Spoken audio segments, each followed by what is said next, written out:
Welcome, welcome, race fans. It's Ninth Gear Broadcasting, and we're back. And this time with the season finale of the Champion Motorsports presented by Ninth Gear Broadcasting. It's Luke in the booth, and I'm joined here alongside Kevin as per usual on your Sunday afternoon broadcast. How we doing tonight, Kevin? Man, I'm super excited for this finale. Look, we're at the Irish Hills of Michigan, and I think it's going to be a super fun one. I mean, we got a stacked field out here, and we have a tight battle for that championship Yeah, we out sure here do. on not only the solo standings, Luke, but the team standings are looking pretty tight. Yeah, that they are, Kevin. And we got a nice 2 mile track out here. I know this one is one of your favorites. Yeah, I love Michigan. I think it's a perfect balance of intermediate and even a little bit of a drafting sort of strategy out here, running the multiple grooves. But I think we're gonna have a really fun one. Just looking at our grid right now, we have an 18 car field on this Father's Day. Happy Father's Day to all the fathers out there. I'm gonna go ahead and get started with the grid though. On the pole and on his outside are ninth gear zones AJ Benish and Michael Carroll. Tim Collier and Devin McCaffrey running the second row. Drew Lidke and Brian Shabelsky. Aaron Cooper and Ray Partridge. Chris Hudson looking to get some points tonight for the championship. And Nick Donati. Noah Loveridge and Davis Braun. Pierre Robitaille and June Gonzalez. Guillermo Seguenza and Tommy Mitchell. Jay Darger and Scott Kukas. And like we've been And saying all this, beginning of this broadcast, this is bound to be an exciting race out here. All the anticipation has been built up all season. It's time for the final race out here, and they're not going to hold anything back, I don't imagine. We got a colder track out here, I've heard from some of the drivers and stuff, so I imagine they're going to be having their foot to the floor out here for the most part. As it stands, if it's going to be a green flag run, we're going to see possible two pits out here. I know they have three sets of tires out here, I do believe, and we got 100 laps out here in Michigan, so we're in for a treat, Kevin. yeah, absolutely. And just looking at the grid, Luke, I think if you're Chris Hudson, you got a big smile on your face right now because I'm not seeing a Jeff Schmeier and I'm not seeing a Joe Nathan out there. But I don't know. I'll get more info on that when I can. The pace truck is in, and we're gonna be going green right here with the five car of AJ Benish on the command. Here we go. Green, green, green. Season finale with CMS underway. Good jump for that inside line. Followed around by Tim Collier in the 11 car.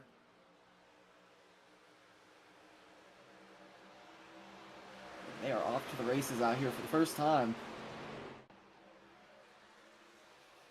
Tim Collier trying to work that inside line. A lot of speeds probably going to come out of that outside on the exits, though. But Collier's going to hold to the inside, have the advantage on the 05 of Michael Carroll through the turns. Tim Collier peeking at the inside, though, both of the guys in ninth gear.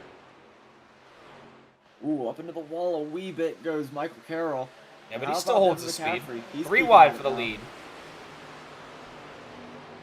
Absolutely three wide. Drew Lidke and Devin McCaffrey following him, looking for any opportunity, but I don't see much.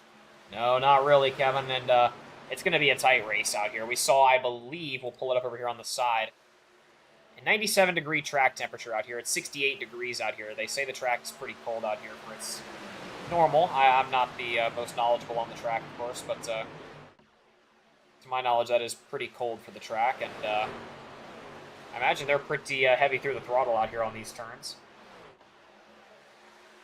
Yeah, absolutely. I've got to agree. I mean, just looking here, so we know the point standings are based off 10 races minus one drop, so 9 races, your 9 best races.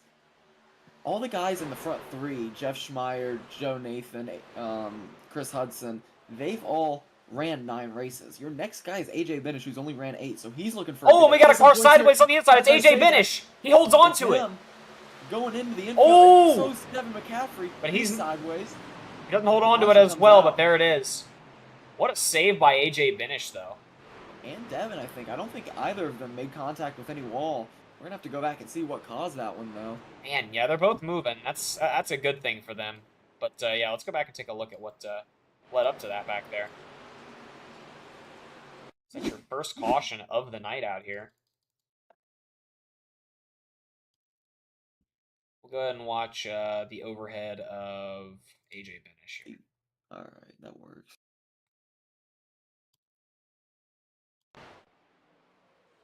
It's like that outside line Oh, the 77 looks like he kind of comes down. Yeah, it's 77 down a little, maybe AJ Benish up a little. If we could get like a view from the back to see how these lines are held, Go back just a we'll tiny find bit out here. more. Here we go. Watching this.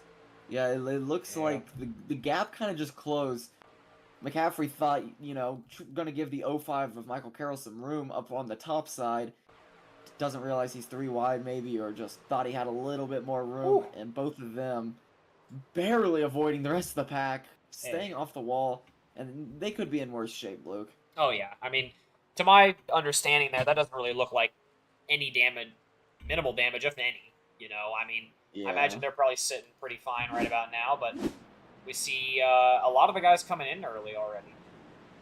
Yeah, some early pits here on lap 5. We know it's about a 35 lap fuel window, so seeing them come in here is definitely, just topping up, playing a little bit of strategy, keeping your car in tip-top shape this early in the race. Oh yeah, and you see right there, you see about the bottom half of the field out there from about P11 back, 12 back. My bad, but cycling through, it's going to be Partridge, Benish, Robitaille, McCaffrey, Leverage, Dargert, and Kukas. Partridge going to lead the way out. Yeah, and your leader's staying out here. So that's gonna mix things up a little bit as you're gonna see McCaffrey and Benish take the pit. They have not really anything to lose out here. And then the rest of the field towards the front is gonna stay out. I gotta imagine the 5 laps worth of wear on those tires isn't too detrimental, but here later into these green flag runs we could see a difference. If anybody got tires, which I I'm not gonna jump the gun, but I'd say a lot of them just topped up on fuel. But I will say, Dargert is the slowest out there. He's just now leaving the pits. Maybe taking some tires. Who knows? Yeah, maybe just off pace. Never know. Hard to say out here, but I will say Tim Collier, a good jump on that initial start on lap 1, able to get himself into the lead and around the trouble, and he's going to be your race leader coming to the command. And it's an early caution out here, Kevin. Did you expect an early one like this? Yeah, I don't know, Luke. It's interesting. I'm not going to say I expected it on lap 5, and I'm really not going to say I expected it between Devin McCaffrey and AJ Benish, but I mean, I don't think that will pave the way of how this race is going to go because it really seemed like kind of a racing incident as opposed to someone getting ran through, especially with neither of the cars being damaged. Yeah, and I have to agree. I mean, Tim Collier's in a pretty good position here to take this thing off out here on the inside line. Off the restart out here, you prefer the inside or the outside on Michigan?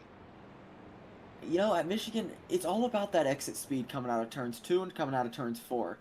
If I had the command, I would start on the outside line. Obviously, you want whatever's the command because you get that restart jump and you can go wherever you want. But if I'm taking the jump, I'd switch it up and I'd go to that outside line and then try to clear through the exit of the turns. Yeah, not a bad strategy at all. Not a bad strategy at all.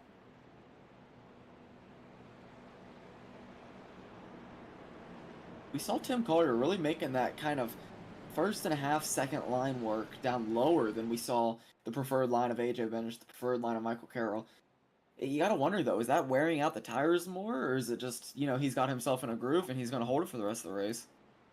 You never know. I mean, well, what's your insight on the tire wear on this track? Is it more like a short track or medium track in terms Well, of tire wear, or are we talking more like a super yeah, speed? it's intermediate, but it's also a very cold track, so it's gonna be anyone's guess out here, and I think we're gonna see different strategies play out. Pace truck is in though, and we're gonna go green for the second time tonight on lap 6, going on 7. Here we go, green, green, green. Off we go once again, and Tim Collier with the jump out here. Michael Carroll's going to file in on the inside behind him. Aaron Cooper The going to be pole behind setter him. starting in P16, trying to make his way back through the field. We'll keep you updated on that as well. But how about Aaron Cooper transferring up to the 3 spot? He qualified 7. He's on a move today. 4 positions and 6-ish laps. And I see a ninth gear truck back there, Kevin. I see Nick Donati in the 93. He's in 6th place right now, making the move on the outside line. Good looking truck. Of course, in the old Michael Carroll, ninth gear Chevy. He's got some speed, and he's going to move to the lead around Tim Collier as he's kind of staying low 3 now. He kind of wide. got The 69 is the going to split. memo. Yeah, and how about Aaron Cooper making his way to his first CMS lead, to my knowledge? I believe so. Above in front of Tim Collier right now on the outside line. And here's what we're going to see between these two lines. I prefer what Aaron Cooper just took. Kind of wrap it around that second line. Don't Yeah, get he's too clear. low. And he is going to clear as they come screaming by the safety barrier camera. Tim Collier now going to go low on Michael Carroll. Nick Donati looming in the back.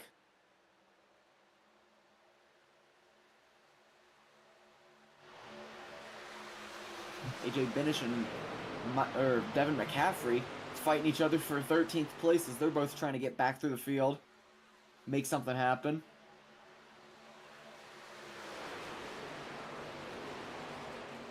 How about AJ Benish, already up into P12 after starting in 16? Yeah, and Devin's also following pursuit. They're both trying to peel through the traffic and get their way to the front where they were just a handful of laps ago. We're too wide for the lead, though. Aaron Cooper on the outside of Michael Carroll. Multiple different lines, multiple different grooves being tested out here early. We're not even 10% through this race. Nick Donati now up there with Michael Carroll. Oh, and they collide! Michael Carroll and Nick Donati, they're going to the inside. They smash the pits. Oh, man. Still green. Oh, man. And that is not what they want to see. Nick Donati now unable to turn the best it seems out there, maybe. But we're still green out here, and Aaron Cooper leading this thing. Yeah, Aaron Cooper gifted one there as he's now clear all the way around. Tim Collier in pursuit. And how about Brian Shabelski, who we haven't talked about much this evening?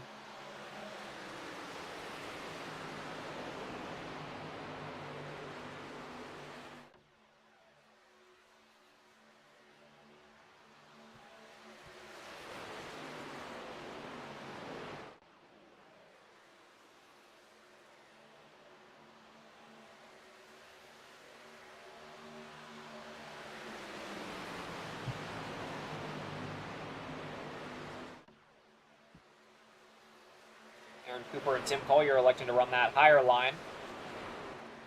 Imagine trying to save a little bit more tire wear there. And now Tim Collier going to the high side. Aaron Cooper sliding down below the apron there a little bit on that tri-oval.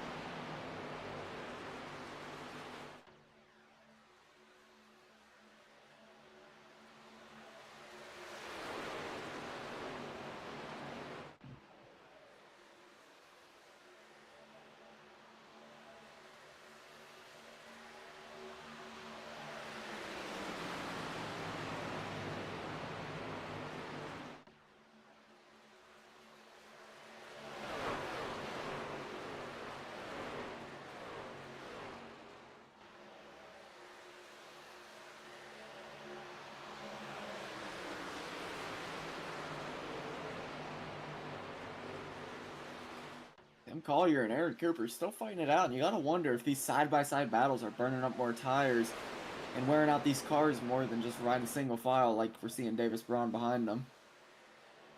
Well, like we were seeing Davis Braun, now Brian Shabelski's gonna take a crack at it, and they're gonna be too wide. Both Shabelski and Braun trying a little bit lower line as opposed to the two leaders of Cooper and Collier.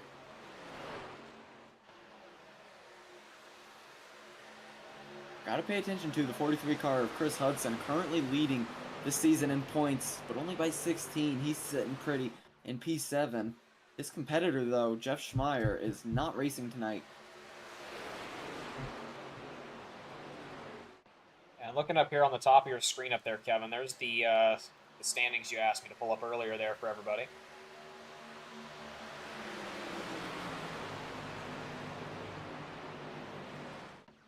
Yeah, Chris Hudson in first, Meyer second, Nathan third, Benish fourth, Davis Braun fifth. All of them are within 100 points of each other, 96 to be exact. So a tight season.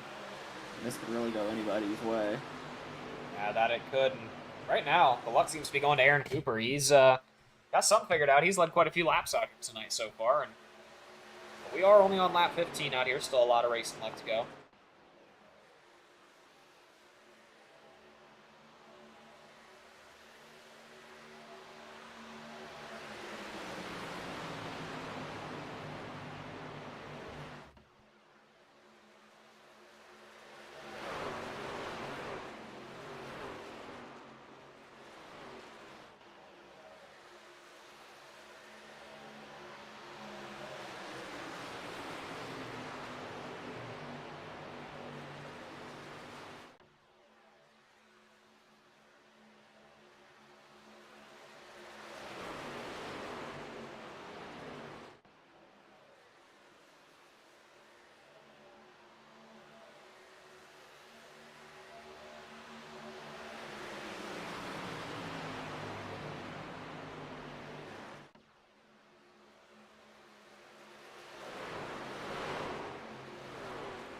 think we're seeing a little bit of three wide racing back there briefly for a moment, Kevin. Back by that middle group by about, what was that, P6, 7, 8.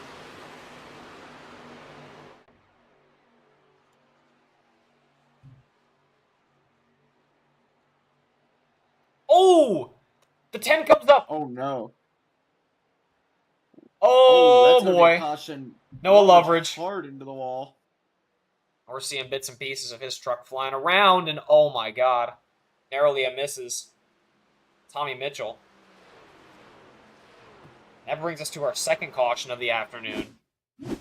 Yeah, let's go back and analyze that one, Luke, because it happened right there in the middle of a three-wide pack between Drew Lidke, Noah Loveridge, and I believe, help me out here. Who's there on the outside? What is that, the 43? I want to say? Yeah, Chris Hudson. Chris Hudson. Let's go back one more time. See, it looks like, they split it three wide. Loveridge just got a little bit loose there. Oh.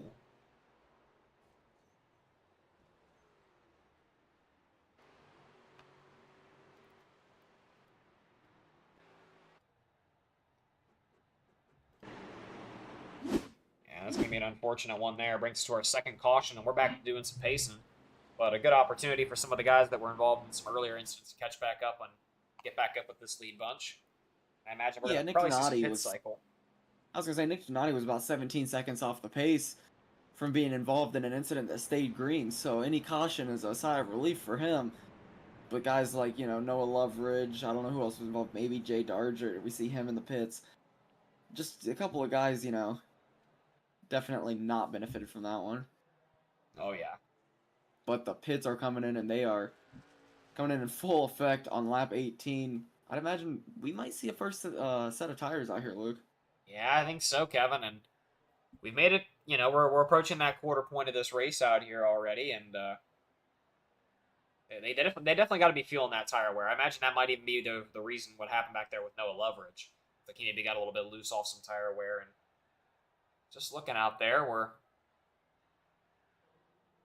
definitely seeing some guys' vehicles jacked up. So I believe they're definitely picking up some tires there.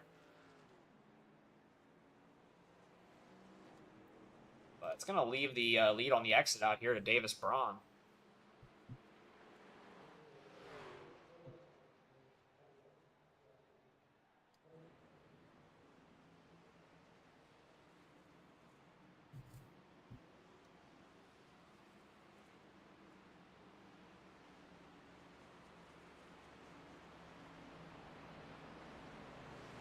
Yeah, Davis Braun, then we're seeing AJ Benish making a good transfer, maybe saving a set of tires. He gets out of the pits way quicker than anybody else. Brian Schabowski, Chris Hudson, Tim Collier, Aaron Cooper, Michael Carroll, who was involved in an incident earlier, Ray Partridge, Devin McCaffrey, and Drew Lidke's going to be your top 10.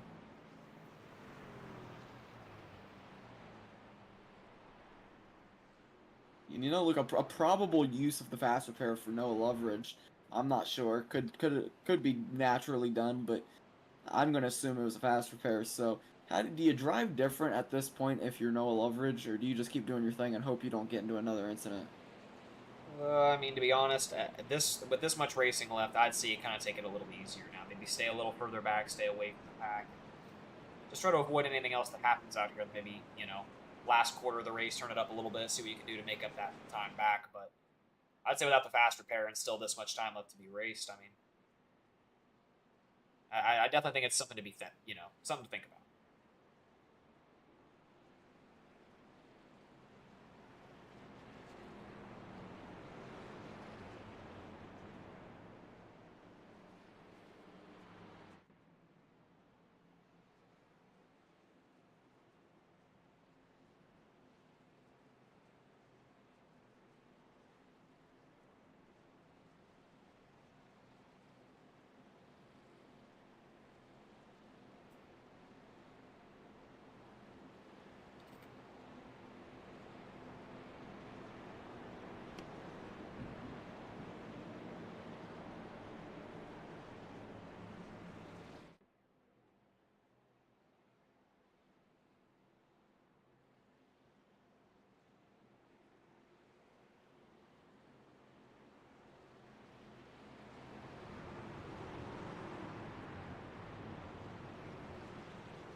Getting ready to go green out here. One more time out here.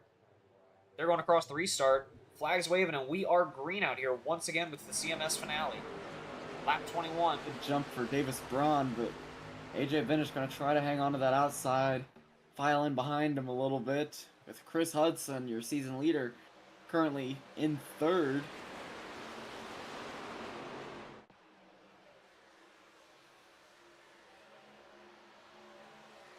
How about AJ Benish? Making do with what he's got. Working it around the outside to gain the lead momentarily, but dropping into the corner. Will it stick? It will, and that seems to be the line. That's preferred, for, at least for him. As Davis Braun is up the track a little bit. We're 3 wide for second place now. Aaron Cooper, Davis Braun, Chris Hudson. Cooper shoots the middle. He's clear through at least one of them. He's clear through both of them. He wants AJ Benish now. Oh, and he's going to stick it all the way around and gain the lead. How about that move? And we see another 3 wide situation going on just a little bit further back.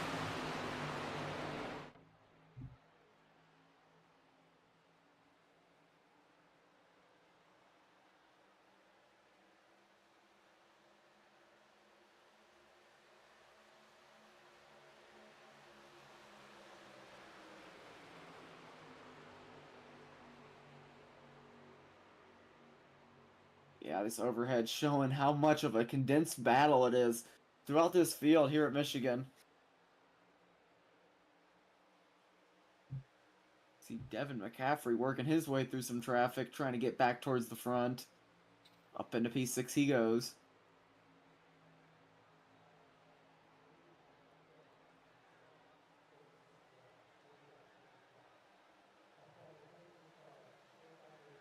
We see a 3 wide situation going on back there near Leverage, Carroll, and Hudson. See Pierre Robitaille behind all of them.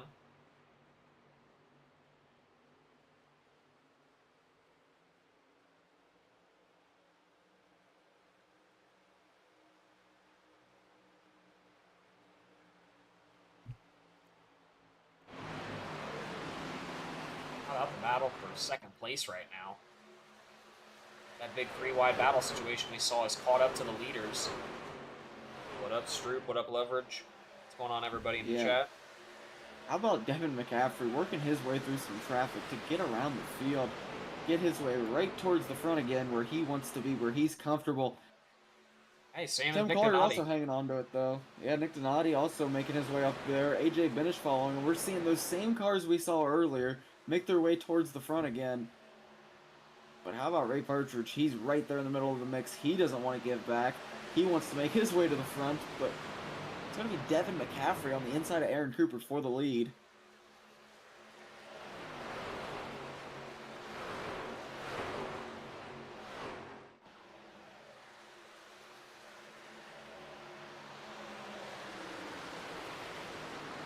About damn time, Stroop. About damn time. Let me know what you want to run, Stroop. You know I got it. Look, I mean, we're about 7 laps now on this set of, or on this green flag run, and you gotta wonder when these cars are gonna start wearing, and if they're gonna start wearing at similar times, because we are seeing all sorts of different lines being ran out here.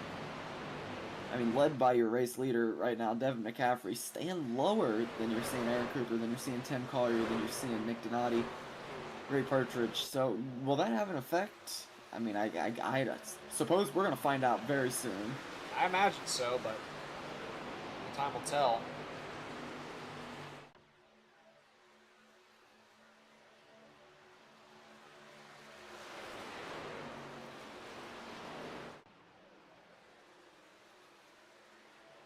Chris Hudson's fallen back to P10.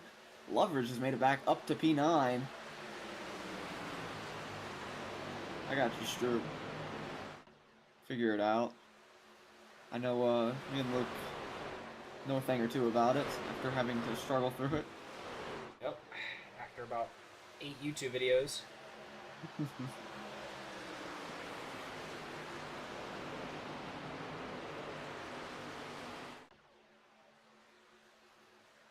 Towards the back, a little bit of a battle going on between Drew Lidke and Brian Shabelsky as they're trying to get around each other. What's the side-by-side race, and they've singled it out, but I'd imagine that, those guys towards the back are all going to fight for position at this point.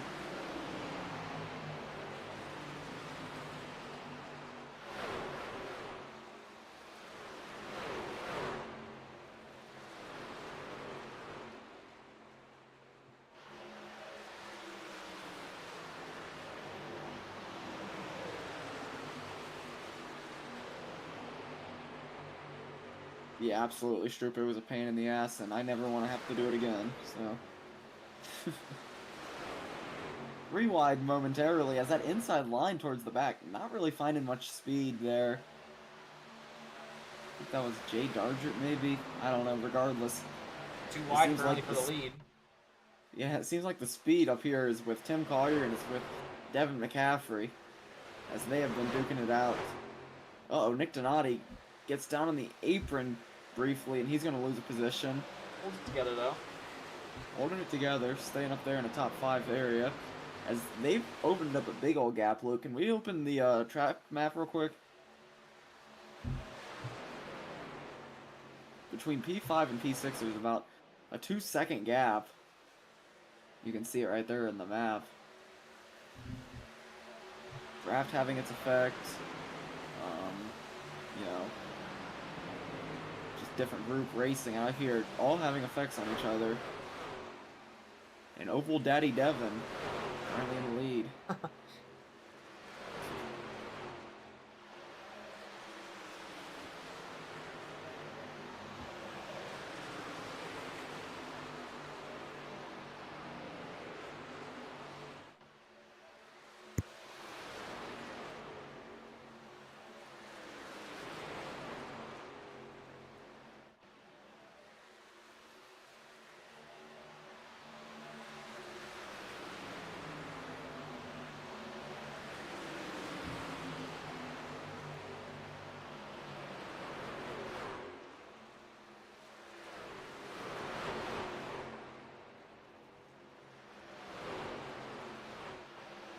Wide briefly there for the lead. This is not the lead, I apologize. We're back in P7. Where we were there. This is some pretty tight racing going on back there. This is back near 7-8. That second group. Currently Noah Loveridge out leading that thing. The rest of the guys filed back in up there. But Tim Collier still leading this. Lap 32 of 100 out here. Still got quite a bit of the racing left out here.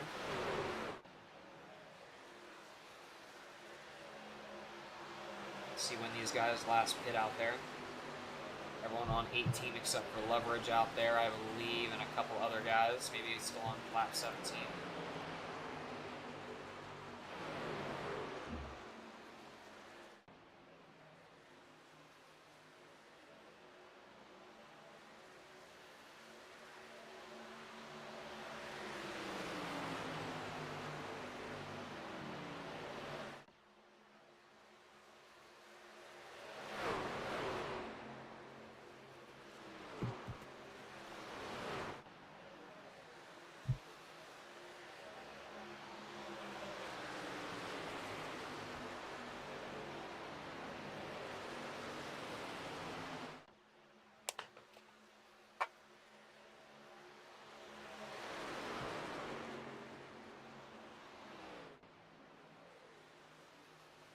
Single file all the way up there for the lead in that main front pack.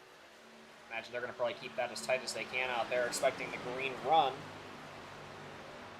Try to kill as much momentum from that back group as possible as they're racing too wide out there for a good bit.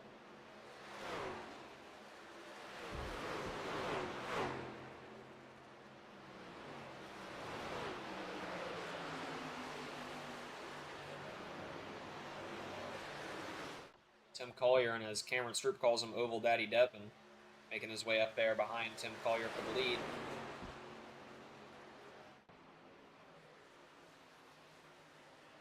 Ooh. Nick Donati sliding up down low there for a second. Maybe a little contact with the wall. I don't know. Too wide for second place, though. Ray Partridge is going to split the inside down there.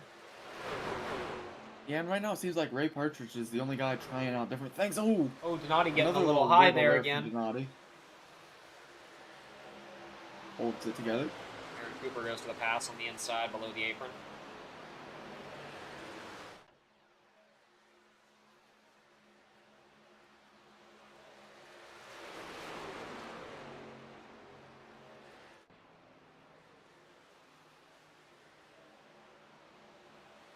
Partridge going down low a little bit there on that exit. Now racing. Right up there next to Aaron Cooper there for third place. Racing pretty hard back there for second place. And I mean, you gotta, if you're Tim Collier, that's exactly what you want to see out here at a run like this. Be able to take your line as you want, serve it. But they seem to have filed it back together now. They're going to probably start to gain on it. So as soon as I say that,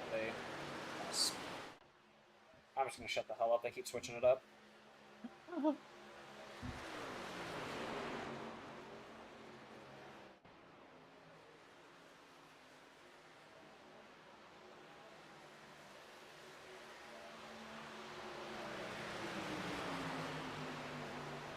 Aaron Cooper looking at the inside on McCaffrey, and he's going to have it. Will he have the exit speed out here?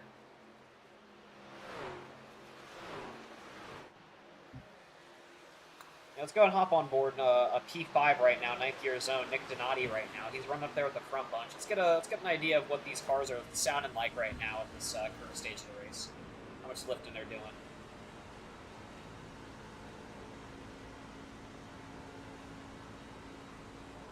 Still a considerable amount of lifting up there from what I can hear right now.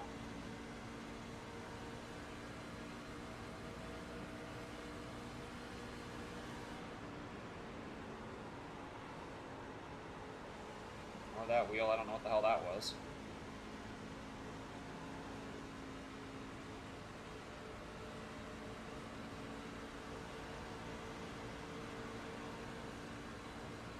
Donati looking for the outside on Aaron Cooper now.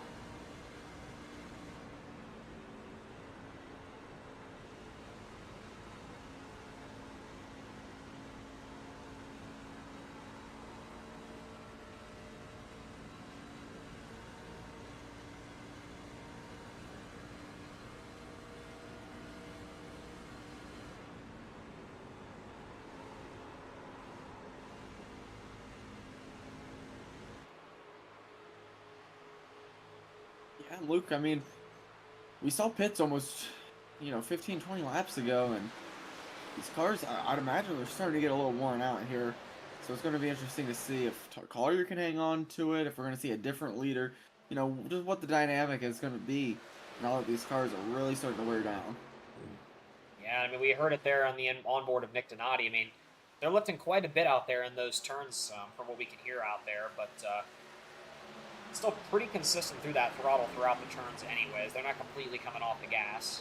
So I imagine that cool track temperature is a reason for that. And Aaron Cooper going to be looking at the inside there on Nick Donati.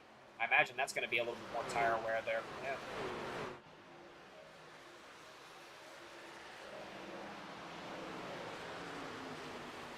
I hate to jinx it by saying something, but knock on wood, we've seen quite the long green flag stretch out here so far from these guys. They've ran it pretty clean so far for the most part. I believe that's probably a considerable bit due to the amount of space on the track right now. These guys are pretty separated right now and not too much racing going on.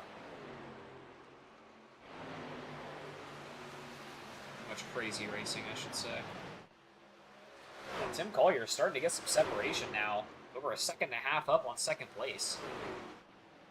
Or approaching a second and a half, I should say. About 1.4. He's running away with it. You gotta wonder, are we starting to see some tire saving, or are we starting to see some tire slipping? Because I can't just believe that the tires have nothing to do with it. So, I mean, this could be the point of Tim Collier's race that he wants, or this could be, the point of Ray Partridge's strategy that he's just trying to perfect here. And he's gaining back time now. now. I mean, yeah, gaining it back as Devin McCaffrey's putting some pressure on. Donati with him, too, on that outside line. Oh, but a little bit of wall bumping up there by McCaffrey on the exit. Entrance, I should say. And same goes for Partridge. Partridge is glued to it, and they have to get around him. He's losing speed fast. And now McCaffrey and Donati working together to catch up there. Drafting, maybe. Maybe, but they did lose quite a bit of speed on Collier from that wall contact up there by Partridge. It kind of killed their draft speed there. They're going to have to work together to line that back up.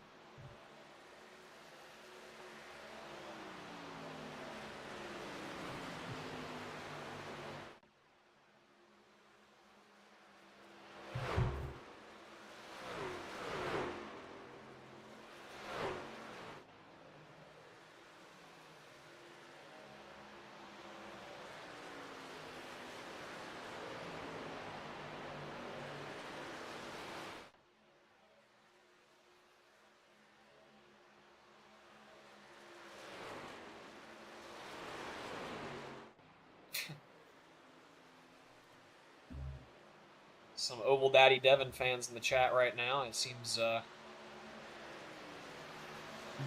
he's got the fan base going right now as he's doing pretty solid in second place, but losing speed on first place right now from Tim Collier. He's still putting up some very consistent lap times. Speaking of lap times, let's go and look at last lap times here as they get ready to all cross the start-finish. See them all cycle through.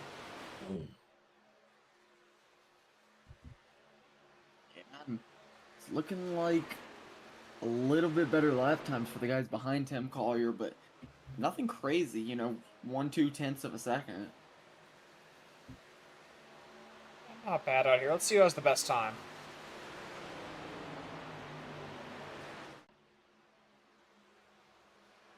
I'm seeing a 39.6, I believe. 39.6. Any 39.5s? Nope. I think 39's... 39.67 is best I'm seeing. Yep. Cooper and Donati tied for it. Loveridge barely out of it. But either way, some good lap times for those guys. And looking back at the gap there, Collier's still leading by over a second and a half.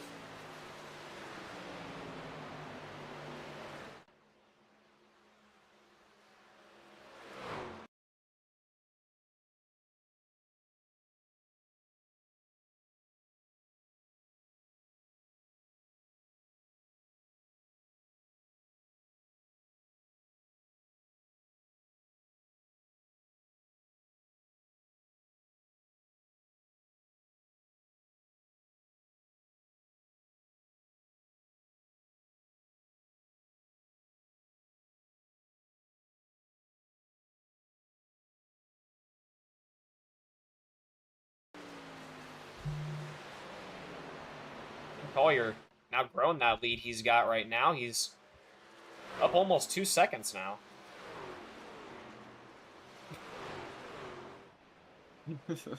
Yeah, Connor, maybe not.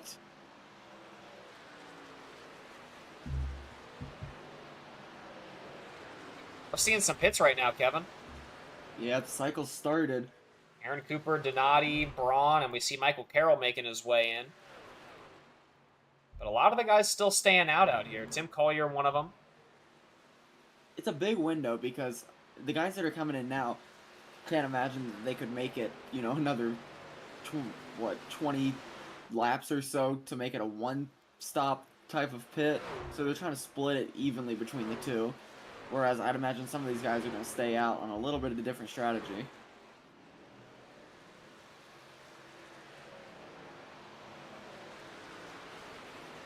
It might not be. I figured it was Connor, just based off the Rock Pirates stuff, but could be wrong. Could be wrong.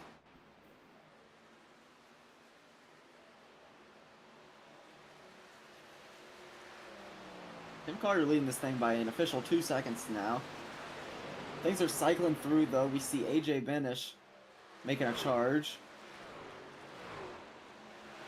Pierre Robitaille, he's up into a top 5 for the first time this evening.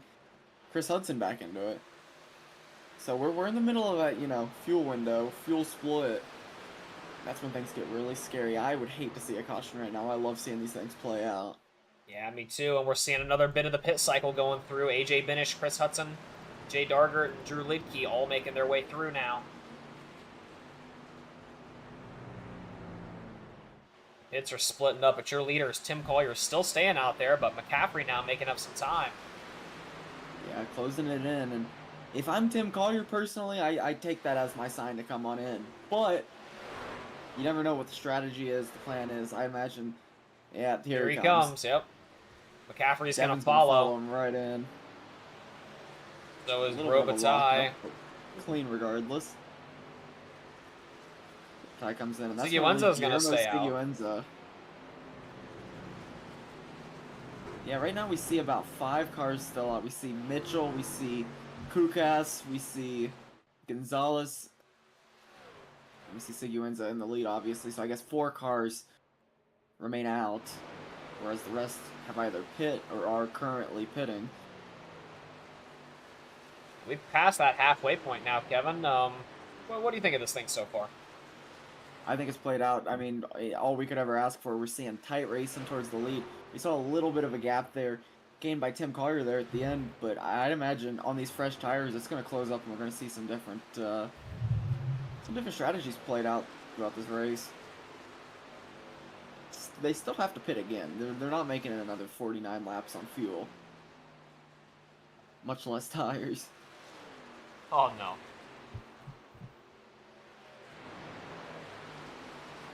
After the cycle, though, Ray Partridge going to come out first, so he's going to be leading this thing around. Then it's going to be Tim Collier, Aaron Cooper, Nick Donati, and Davis Braun. But don't count out these front 4 because, anything could happen before they come into the pits. Oh, yeah.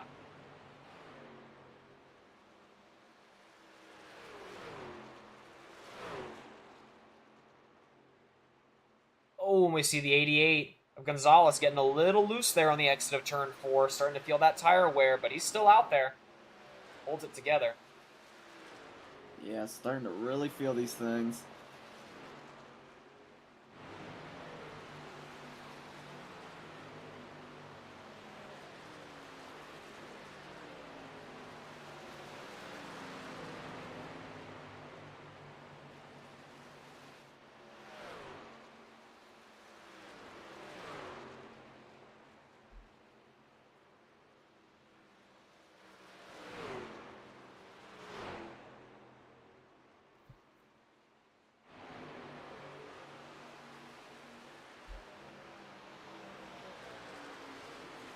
Tommy Mitchell and Scott Kukas currently side-by-side racing right now. Hey, we appreciate it, Connor. Thanks for stopping by. I think it was a wedding, you said. Hopefully you're enjoying your Father's Day out there.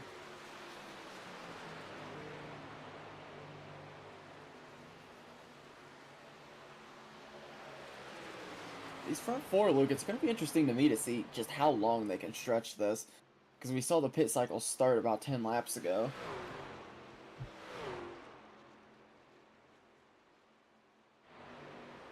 We see Partridge has gained about 4 seconds since everything cycled back through and we're up to speed. So the fresh tires definitely making a difference out here. Oh yeah, Tim Collier not too far off behind him, and fresh off this pit cycle, Kevin, what are you looking to do out here? Are you just looking to burn it as fast as you can and try to make up positions, or are you waiting it out a little bit knowing you still got that next pit to come? I mean, this is the most spread out we've seen the field yet this race. If I'm a driver, I'm thinking, we might stay green through another whole cycle. So no, I'm not going to go out here and just burn them up. I think the strategy here is to preserve them as much as you can to be able to split it again in, say, 25 laps or so when they come in for that last pit stop, if it were to stay green. Yeah, and we're going to do a little interesting one here, Kevin. We're going to watch an onboard of a lap here on someone who's been staying out this whole time and who's running the weaker tires, and then we're going to swap to someone who has had the fresher set of tires out here, just to get a perspective of what we're really seeing out here and what it's feeling like for these guys. Yeah, Stroop, they have a couple more sets of tires, 1 or 2 depending on the driver, but they are all going to have to come in one more time on fuel regardless. I estimate it's around 75. They'll try to split it up. Okay, yeah, I got you, but definitely gonna have to see more. Tommy Mitchell, or is it Tommy? Something Mitchell? Yeah, Tommy Mitchell coming in for his pit, so he's gonna drop to the rear. I mean, just look how Ziggy much wins is harder these staying guys can out. send it with these fresher tires. I mean, way heavier on the throttle right there. You can hear just from Ray Partridge right there through turns 3 and 4. Yeah, and how about the pass there for AJ Benish? He's moving with some serious speed out here. Here comes the pit for Scott Kukas. He comes in. 2 remain. Guillermo Siguenza and the 88 car of Jun Gonzalez. Yes, sir, Stroop. Here comes Siguenza. He's making his way into the pits now. Had enough. Yeah, and that's going to leave 1 to remain. It's going to be Gonzalez, who's also going to come in. Gliding Locks in. him up a decent bit, but he Holds it keeps it straight together. enough. Yep, and now the rest of the And here they guys got to make it come. around one more time to catch up to Ooh, and him. there's a battle for the lead. That there is. It's Tim Collier and AJ Benish. AJ Benish electing to take that low line.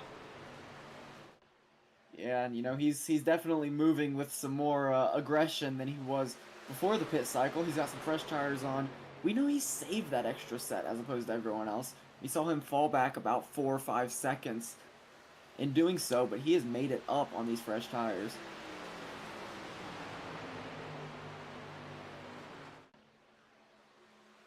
He looks very low. Tim looks very high. And AJ Benish is going to be your race leader with a little bit of a slide job attempt up into the wall, though. That's going to open the door to Collier on the inside, who's going to regain the lead.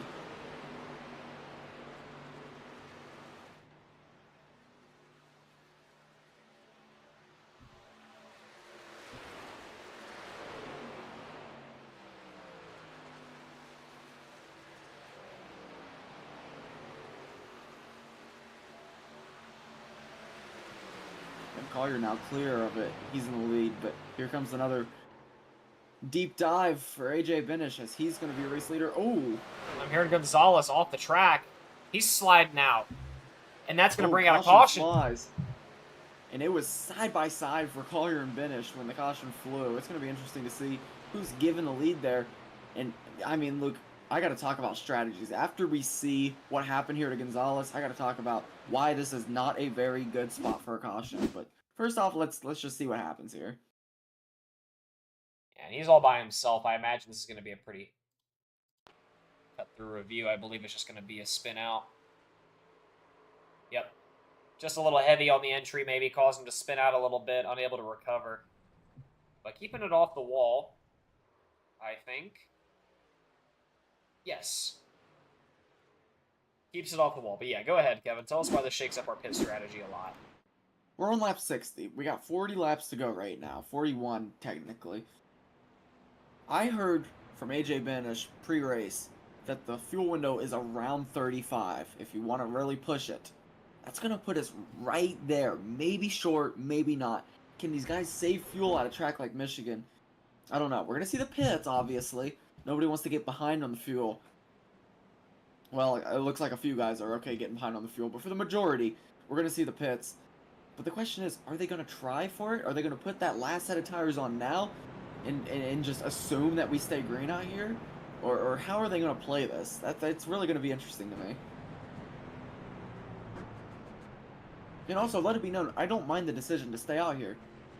If those guys don't think that they can make it to the end on fuel anyway, take the track position, and then come in and say 20 laps when your tires start getting worn down even more, and take your pit then. A lot of different strategies are going to start playing out in this one, Luke.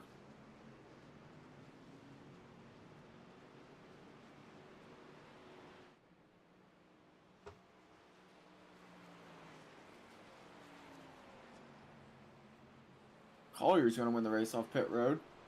Staying out's going to be Donati, McCaffrey, Loveridge, Carroll. Your front four. And I gotta say, Kevin, that I say it every time I see it. That ninth gear Chevy looks good every time I see it. Yeah, it's a good looking car, Luke, no doubt.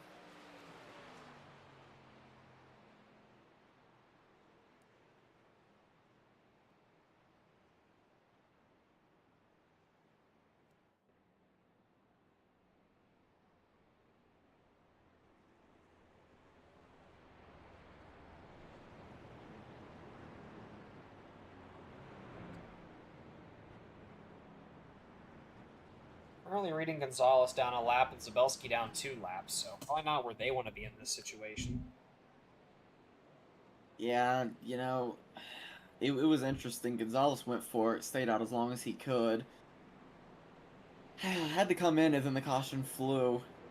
Well, I suppose it was caused by him, so it's a little bit different, but same goes for Mitchell, Kuka, Siguenza. They all played the long game, and unfortunately, the caution came just seconds after they came in.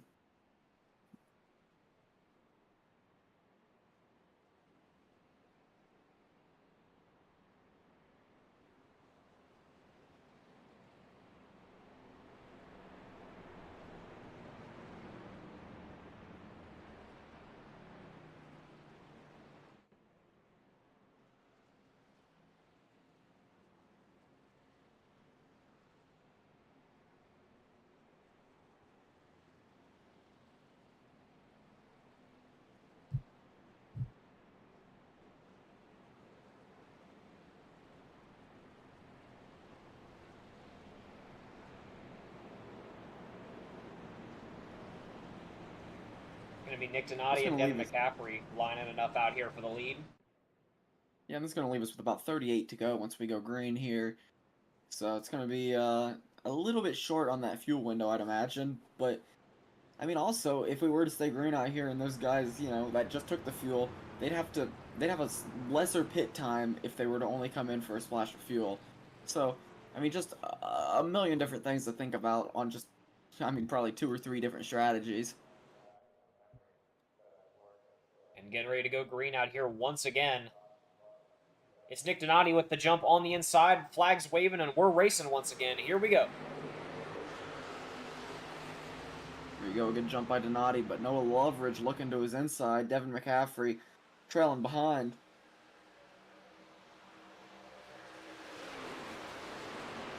But Michael Carroll looking at the inside of those two, and it's 3 wide for the lead. Michael Carroll, Nick Donati, and racing for the Loveridge. lead out here. Nick Donati's going to break on the outside, still 3 wide for second place. Michael Carroll with the dive on the inside now, and it's Michael Carroll and Nick Donati for the lead right now. 2 of ninth gear zone, Loveridge and McCaffrey behind them.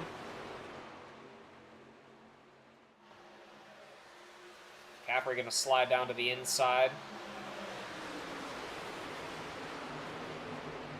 Still 3 wide. And oh boy, that's some tight racing up there up front. Yeah, and we're peeking at 4 through wide. Chris Hudson. Woo! Boy.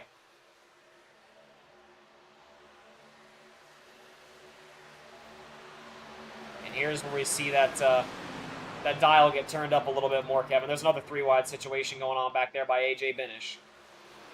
Yeah, Robitaille and the rest of the guys. Racing. Oh, and I hear some tires spinning near the back. Oh, no. Martinez again sideways. Or Gonzalez, I'm sorry. He's reading blinking out all over the place. I think it might be a blinking issue. Seems to be just him. He's going to make his way back onto the track. Onto the track. But we're still green out there. It was just him involved. He's still blinking right now. Leaders are all single file, though. It's Michael Carroll, 9th gear zone for the lead. Devin McCaffrey behind him.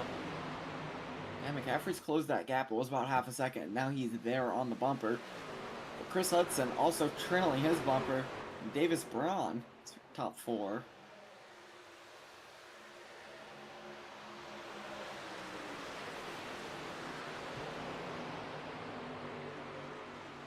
And just taking a look up there once again. I'll make it a little bit smaller so it's easier to see. But your main guys that are fighting up there, it's going to be Chris Hudson, Jeff Schmeier, Joe Nathan, AJ Binish. Those read your top 4 on the season right now, I do believe. Correct me if I'm wrong, Kevin. Yep. So really we're looking at Hudson, I believe, what? Braun and Binish, right? Yeah, currently the only guys. Oh, and we're wrecking hard in the back. Oh! Get that Oh, shit off my man. screen. There's cars everywhere.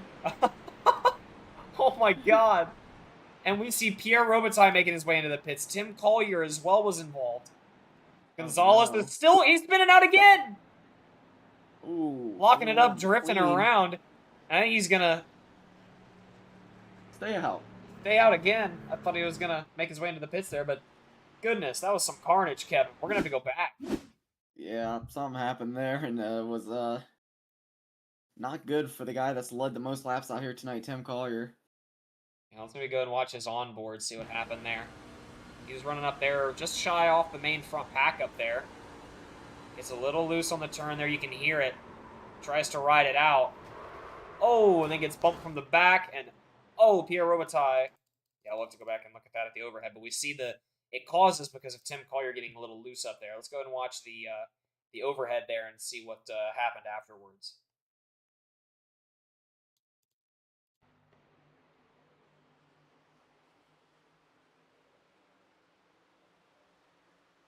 Yeah, Nick Donati not seeing it, not seeing the large gap in speed, and I mean it's just gonna move Tim Collier all around the track like a Same with pinball. Gonzalez. Or same with Seguenza and then Gonzalez at the end there. You see him getting loose off the exit of turn 4. Yeah, possibly damaged car there for the 88. Just hard to drive. And it's gonna rack him back up, Luke. And honestly, it kind of simplifies this a little bit more, in my opinion. We're gonna see a good bit of pits. Could we pull up the battle box to see when these guys pit up towards the front? I don't know if we missed them taking it just now or if they're opting not to. Seeing earliest or most recent 66 and 67 from the guys that were involved in the incident. Some of the guys coming in. Some of the guys staying out, though. Maybe thinking he can save the fuel with it being under caution. A lot of pits happened here. First, the pit's going to be AJ Bennett riding P5.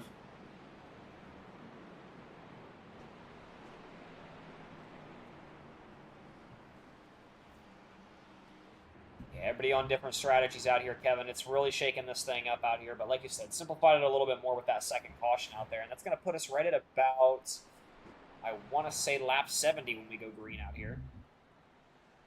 30 laps to go. I imagine these guys are, well, is this going to be the last fuel pit stop for them? I don't know. I'm confused because I imagine the guys that just pit here on 67, it is going to be the last stop. With my information being, 35 laps. But it raises the question as to why the leaders didn't pit. Do they think they can make it? Or do they think nobody can make it? So, I don't know. There's still a little question mark on this one, Luke. A little uncertainty, and it makes it interesting out here. And we'll have to see what these leaders decide to do next time around.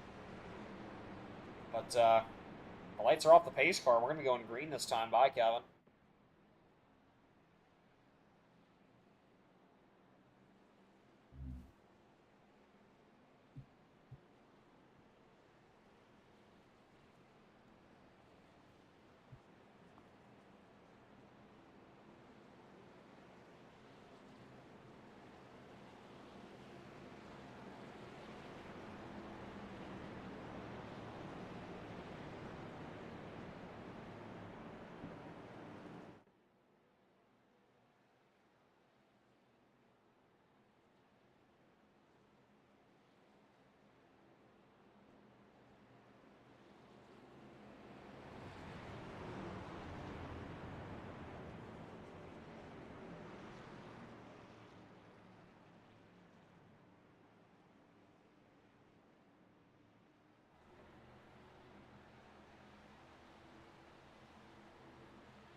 Green, green, green. Here we go once again.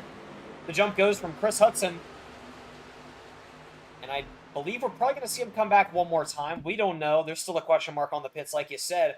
But we're racing out here once again, and it's the lead for Chris Hudson. But Davis Braun looking for the split on the inside north of turns 1 and 2. All three wide, bumping around a little bit back there. Nick Donati and Michael Carroll a little bit. They'll hold it together, though.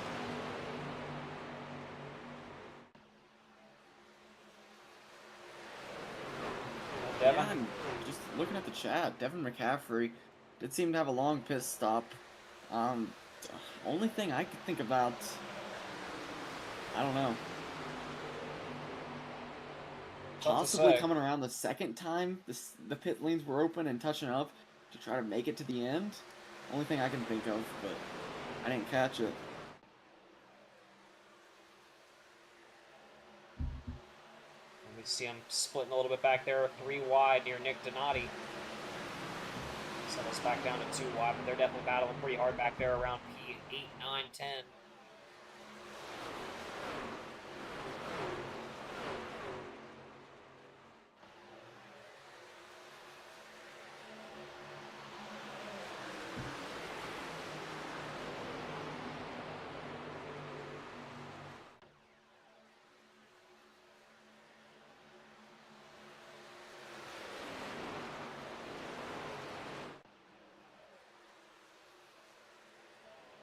Three wide up there for third place right now. Michael Carroll's up there with them.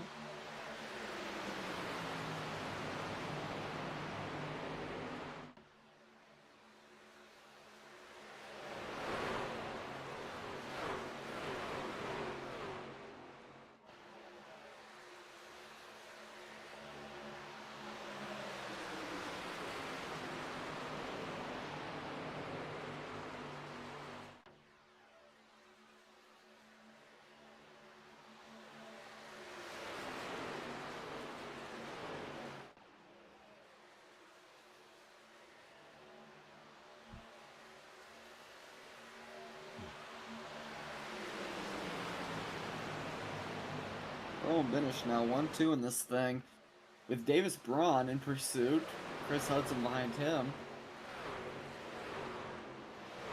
A lot of contenders for some good points finishes this season, up towards the top.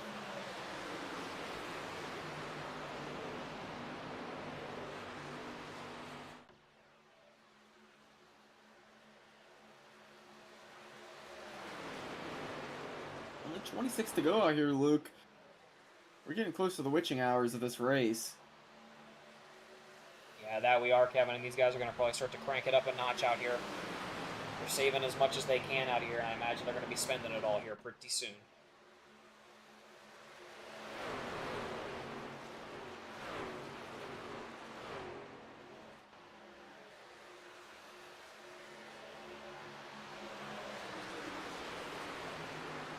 Side by side racing for the lead, though.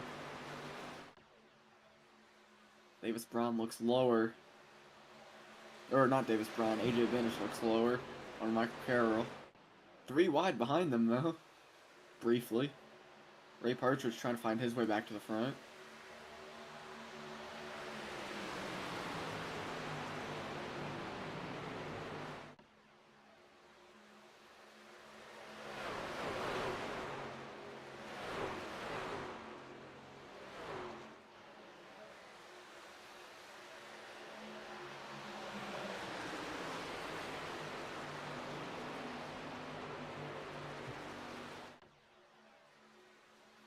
And a lot of battles up here towards the front. People are trying to shimmy their way through to get to Michael Carroll, who's leading this thing currently. Ooh, as we see Chris Hudson slip in right there beside Ray Partridge. Give Davis Braun a little bump. A little bump of encouragement, maybe. Tim Collier following them around. He's had a good day. He's back up into 6th place after spinning and get some damage.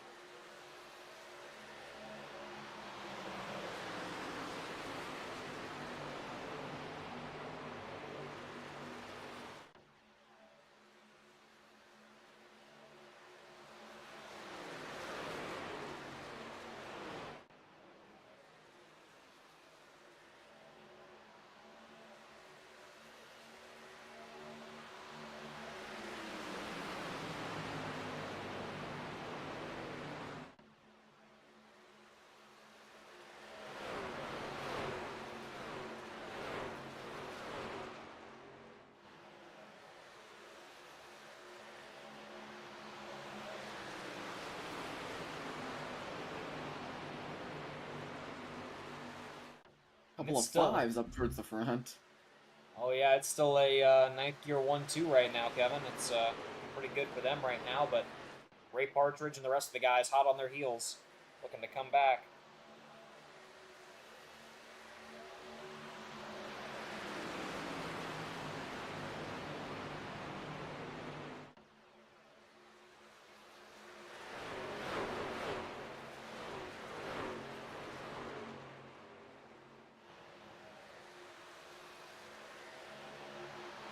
Yeah, and you also gotta pay attention to the team standings. It's a little bit more spread out, but the Dog Bears currently beating Can-Am by 57 points. Now, Dog Bear's best sitting position driver right now is Ray Partridge, sitting in that 3 spot. I do believe. Let me double check on that. Second guessing. Yeah, Ray Partridge sitting there in that P3 spot. And then Can-Am's best spot right now is Chris Hudson sitting in 4th. So, a little bit of a team battle going on as well.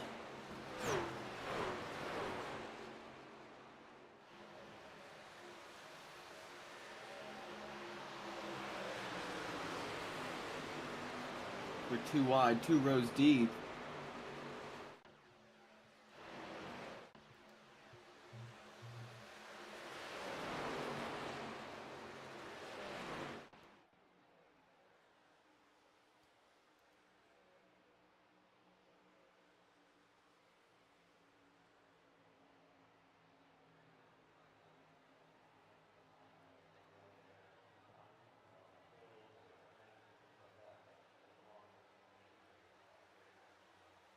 This time by, it's going to be 20 to go, and we are in for a good finish to this one.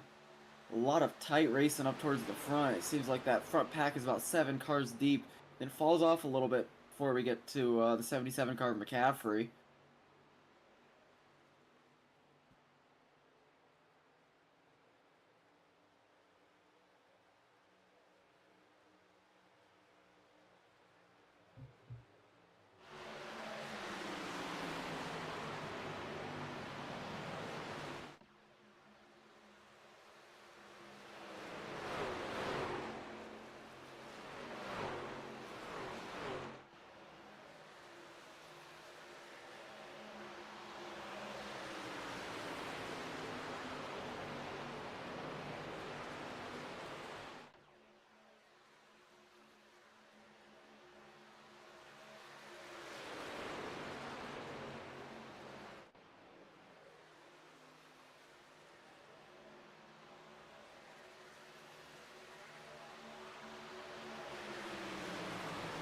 Michael Carroll's still leading this thing around.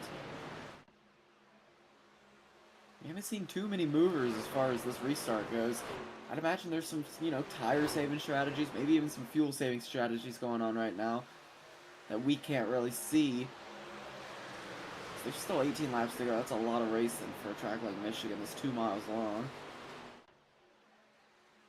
36 miles left on the CMS season. Drew Lidke making his charge up into P5. Making his way around Davis Braun.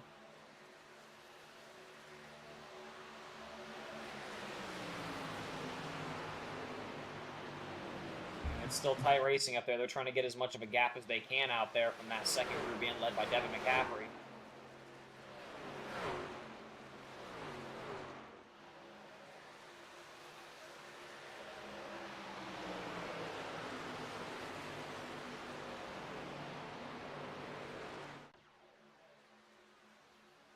Yeah, and here comes the push for AJ Benish. Tired of Ray Partridge on his tail, and he's going to make a move for the lead. Through turns 1 and 2. Not going to have it quite yet, as they're still right on each other side by side. A little bit of an advantage to Michael Carroll going into the turns. Benish looks low. Man, they are side by side racing in formation. 2 wide, 2 deep. Gonna be the 05 and the 5. Leading around the 43 and the 8.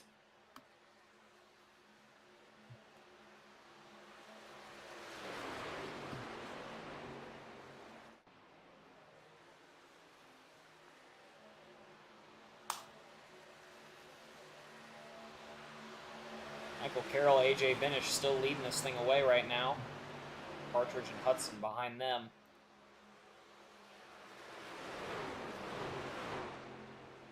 And remember, just a look up there on your top right. Chris Hudson, AJ Binish, your two main ones to look out for there. Yeah, don't count, Davis Braun out, though. He's sitting up there pretty in points, trying to pick off whatever he can. Your champion from last season. He's been kind of a sleeper this season. We haven't talked about him as much, but definitely still been strong all season. Ooh, a little bit of a bump going on there between Partridge and Hudson. They're side by side racing this thing out. Hudson looking low on Partridge.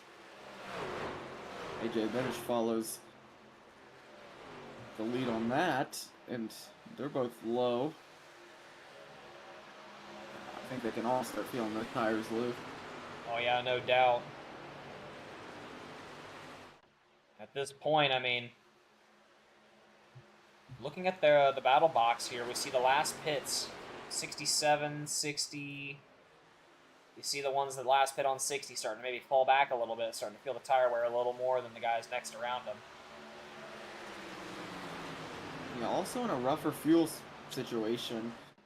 Not quite sure if it'll matter yet, but I think we're going to find out very shortly.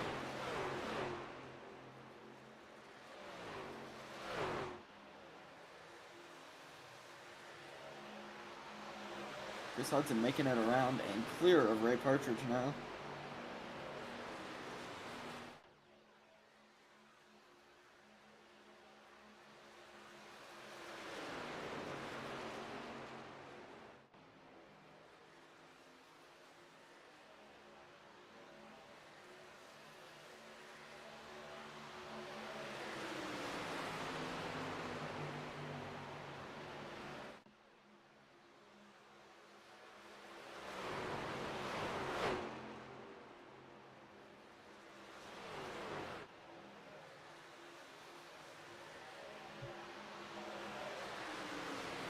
AJ Benish looking for that lead again on the inside. How about Chris Hudson? Doing a little crossover move, try to get to the inside. AJ Benish is going to find the speed down low. He's going to wrap it around and try to clear Michael Carroll. Not going to have it, though. They're once again racing each other side by side. Well to go out here. It's getting tight. It's getting testy.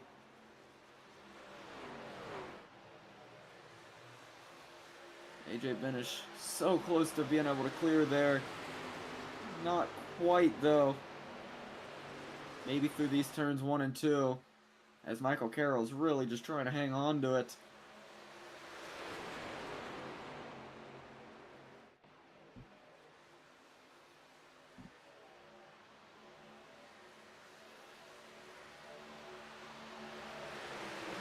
Carroll able to hang on to it. That outside line is his best friend right now. Yeah, it sure is, Kevin, and you see the guys behind him all running pretty tight as well. The number 8 of Ray Partridge slipping a little bit there on the exit of turn 4. Must really be feeling that tire wear out here, Kevin, but it's just 10 to go out here. One more lap, and we're going to see single digits. Yeah, and that's a very tight pack up there towards the lead. I mean, Hudson's been knocking on their door for the last 10 laps. Partridge has been right there as well, and now Lidke and Braun have joined the mix. As Benish stuck on the inside there. The 9th gear blockade up there in the front, trying to block out Chris Hudson right now. AJ Benish and Chris Hudson, your two, I believe, point standing leaders at the moment that are really fighting for the championship position.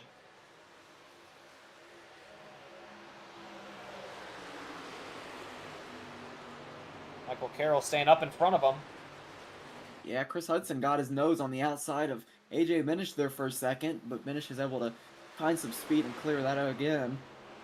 Hold him off to survive through one more turn.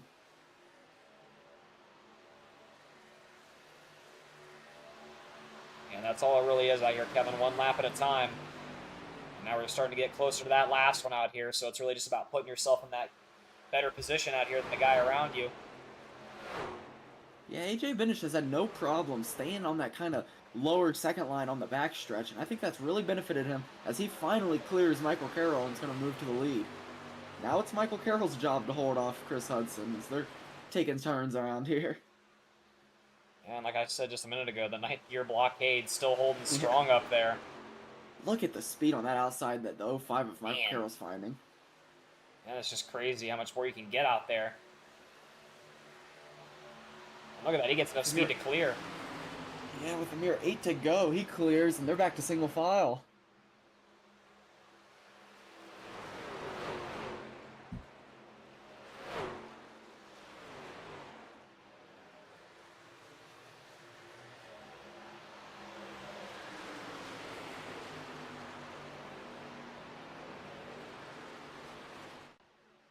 Chris Hudson getting a little bit of draft off Michael Carroll there.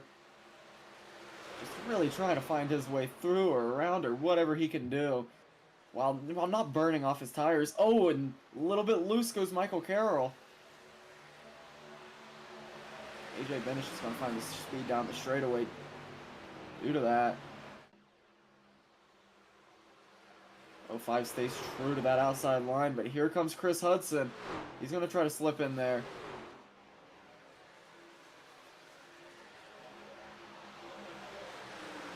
Battle of two different lines right now. As Drew Lidke has found his teammate Chris Hudson ready to help him at his service with 6 to go.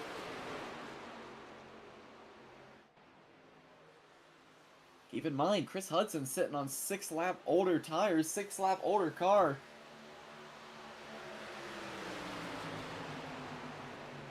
Oh, and AJ Benish up into the wall. Oh Hard. no! With just 6 laps to go, that is devastating. We're still green out here. Hudson slipped through on Carroll. Both of them feeling it. Chris Hudson to the lead.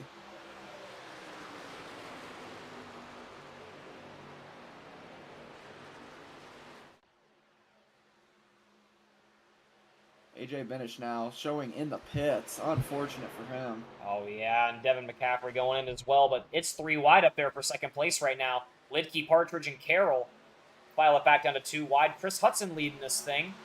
5 laps to go, and he's put himself in a good position. Yeah, absolutely he has. He's got his teammate Drew Lidke right back there with him, and as soon as I say that, he gets a little loose up there, and that's going to give the opportunity and the window open to the 25 on the outside. Goes to show how quickly you can lose that speed out here, Kevin, and with 4 laps to go out here, can Chris Hudson hang on becomes the question.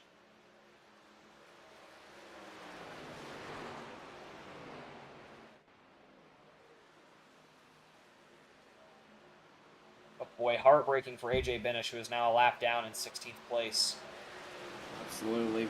Running laps up there towards the end, and we knew those tires were tough, and him and his teammate get into it together, and both of their days are looking a lot worse than they were 2 laps ago. But Chris Hudson really trying to put on a statement out here, get the win, and secure the season championship. Now with just 3 more laps to go.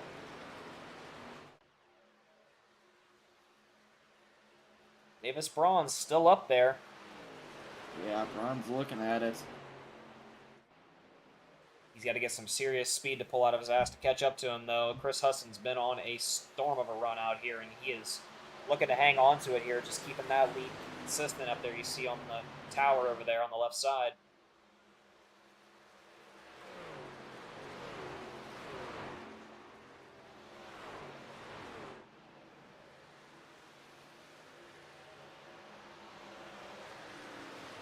White flag next time by, and he's just got to make it around one more time to bring that out here. That white flag. Yeah, and I imagine his tires are feeling it. I imagine his fuel's feeling it. He's in a stressful position right now with 2 laps to go, just trying to hang on. And he's got 2 more turns to get through to do it. Turns 3 and 4. He's going through the exit. Making his way to the tri-oval, approaching the front stretch. Will we see it through the restart? We will. white flag on the White season flag is in finale of the air. CMS. Yep, here we go. This is it. Can Chris Hudson prove why he deserves to be champ? And he's just holding that gap up there. The gap has not changed in the last 3 laps. Assuming things go the way they are, he's going to walk this thing home.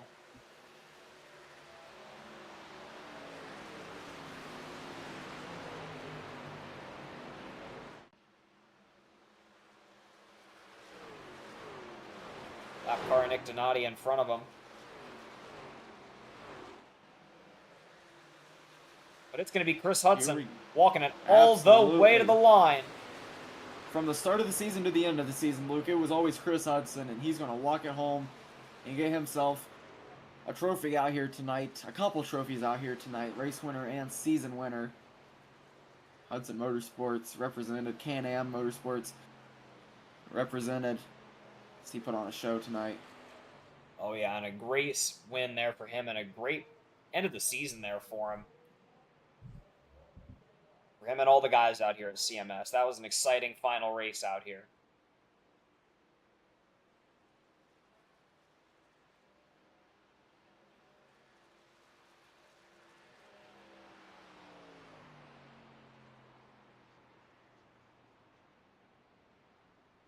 I imagine he's going to make his way over there to the checkered and hit some victory I'm waiting for shitties. some burnouts. Oh, yeah.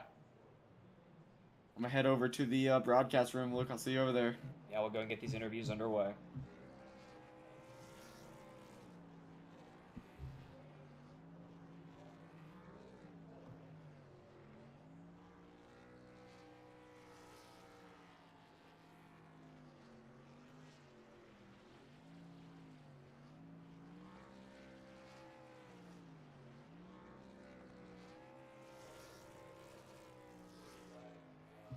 Nice victory shitties there.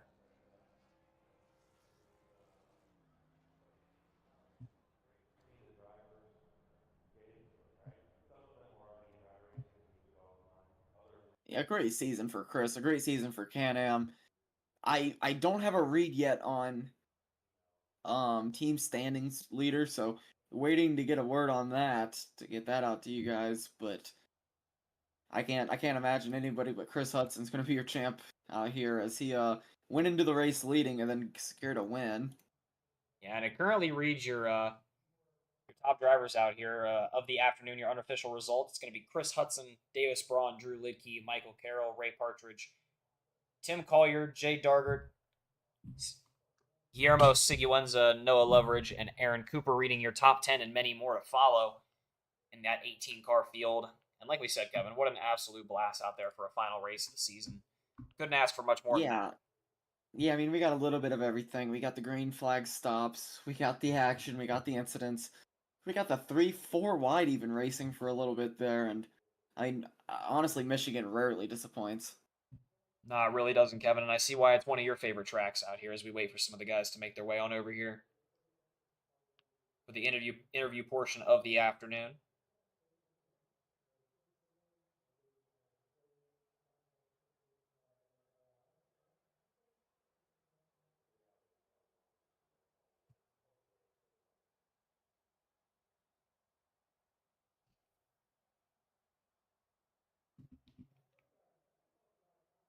I'll be waiting a little bit here, Kevin, but Yeah, probably some team celebrating between some of the guys, some talking through the end of the season. I mean, I think everybody that raced here this season is to be congratulated because this was a very fun season, very entertaining, and I'm sure the drivers had a blast throughout the 10 races. I'm personally excited to see what's in store for next season with CMS. yeah, me too.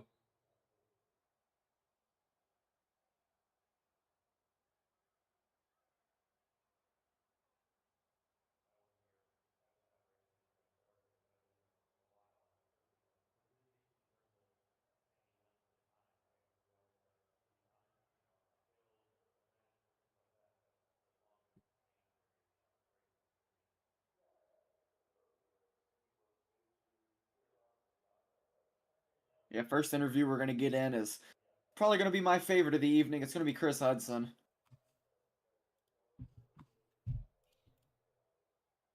Hey, Chris, guys in the booth, you got a copy?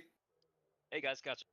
Hey, man, I gotta imagine you're a pretty happy guy right now. You know what you had to do coming out here. I mean, it had to be kind of a relief not to see a couple of the other guys on the track here. And then, I mean, it was really a statement race for you. You got the win out here, and I mean, I haven't seen final results, but I gotta imagine you got the chip out here.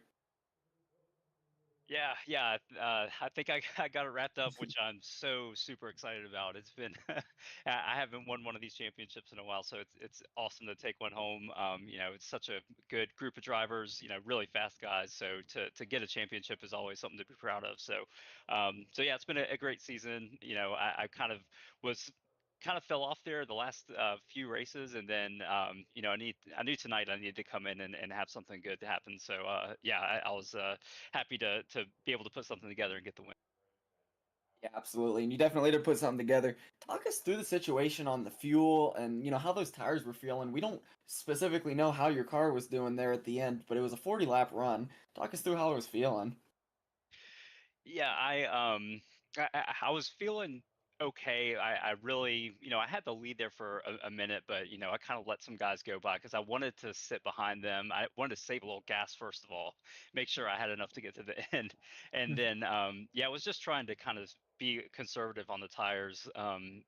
We there was four of us there that were just absolutely battling to the death, but eventually I was able to kind of save enough to get out a little bit of a lead and bring it home safely. So yeah, this track is super sketchy sometimes, especially on old tires. It gets real loose off the corners, so really gotta be cognizant of that early in the run and not burn them up too quick. So that was kind of my goal.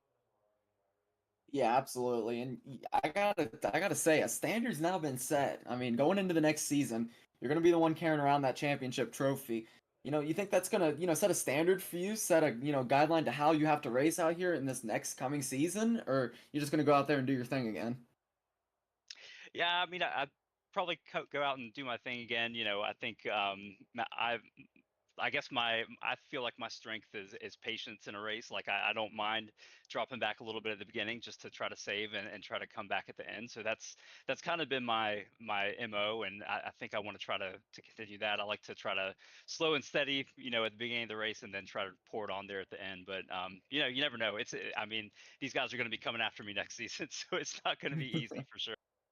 Yeah, absolutely. Well, I just want to say congratulations on the success tonight and all season. I mean, we've talked to you various amounts of times, so we appreciate that. Congratulations, and send us a picture once you get that trophy in, because I'm excited to see it. Yeah, will do. Yeah, no, it's been an awesome season. Huge shout out to Tim and everybody, Caleb and everybody who puts on the league. It's a really fun league. So much to look forward to every week, and really appreciate the broadcast to you guys. And also want to just shout out Happy Father's Day to my dad. I know he always tunes in. It's always fun to talk with him about the races too. So it's always fun, and appreciate everything you guys. Absolutely, we appreciate it, Chris, and congratulations. Thanks. That was Chris Hudson getting the season championship out here, getting the win out here, really putting on a show. Next person I want to talk to, he had a good day today. He had a good season altogether, but passing on the torch was our last season's champion. I want to get Davis Braun in here. Hey, Davis, guys in the booth, you got a copy? Yeah, I got you. Hey, man, first off, congratulations on a great season. You're up there in the points. I haven't seen it specifically, but a guaranteed top five in the points. So a great season for you, great season for your team. First off, I want to talk about, the race tonight. It seemed like you were running up there towards the front all night and just didn't have enough to put yourself in a race winning position. You want to talk us through if your car was kind of feeling the same thing Chris's was, or, how you're handling it? I think first of all, big congrats to Chris on the win tonight and the championship. He drove a really fantastic race and season. Very happy for him there. But I think tonight I would probably echo a lot of what he said. I felt a lot of the race. I was trying to save either tires or fuel, and then other times you were up there, but you only had about the third or fourth freshest tires of the group. It kind of seemed like there. So. Uh, got pretty loose on the end of those longer runs there, especially kind of the first one because I didn't take tires on the first pit stop, so that kind of got a little fun there. But yeah, just never really felt I mean, I think second was about the best we could do tonight. I was running wherever I was at the end there, and then truck started just kind of going every which way, and ended up second somehow. But yeah, so that was pretty much what happened tonight. But I think Dog Bear might have the Yep. team's championship. So Yep. Got it. really, we did a cool. Yeah, so really great season by all of us, especially Jeff up there. Hopefully, finishing second in the points, and then Ray and I had a good season as well there. So really proud of the team effort.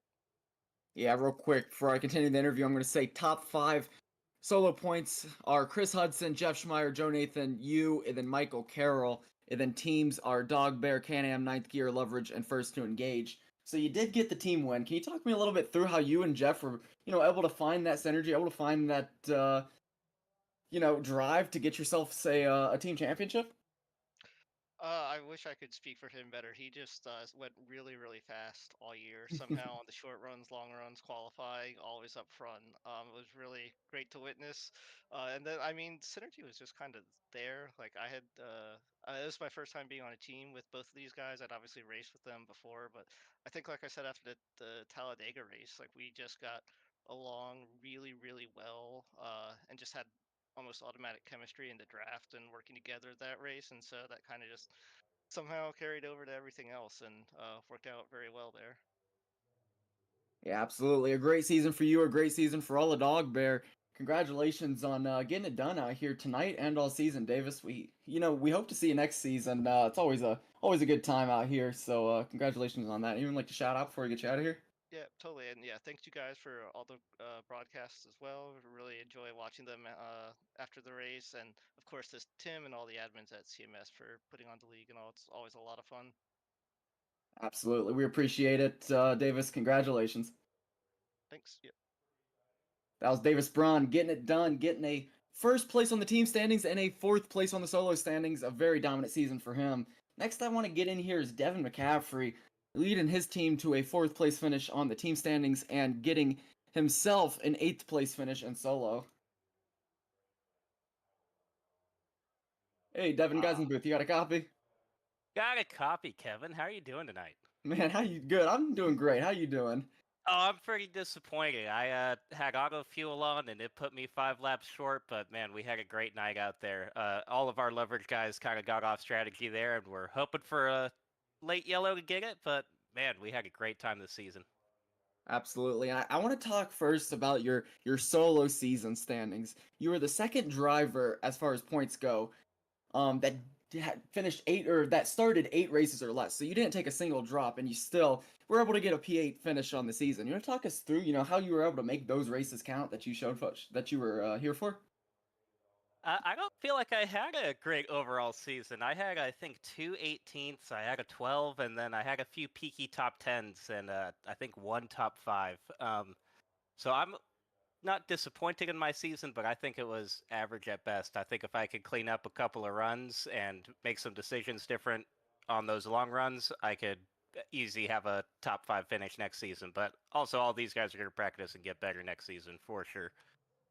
Yeah, absolutely. And I just an outsider opinion. I think it was a pretty good season. You were able to carry your team to a top 4 point standings as far as the team goes. I gotta ask though. I mean, you say you want to clean a couple things up. Are there any tracks that you would really like to see coming into this next season? Well, Michigan, I am born and raised in Fontana, so Auto Club is a soft spot for me, and that's somewhere where I just click. We used that as a preseason race this year, and I was able to get pole in top 3, and I was calling my shot at Michigan, but man, I just kind of screwed up my pit strategy by leaving auto fuel on. So definitely, I'd love to see Auto Club on there. I love Dover. I think a good road course like Coda or maybe the Roval, something that really shakes it up, would be really fun too. Absolutely, I gotta agree. A lot of fun tracks out there, that we haven't seen yet in the 2 seasons we've been broadcasting that I'd love to see.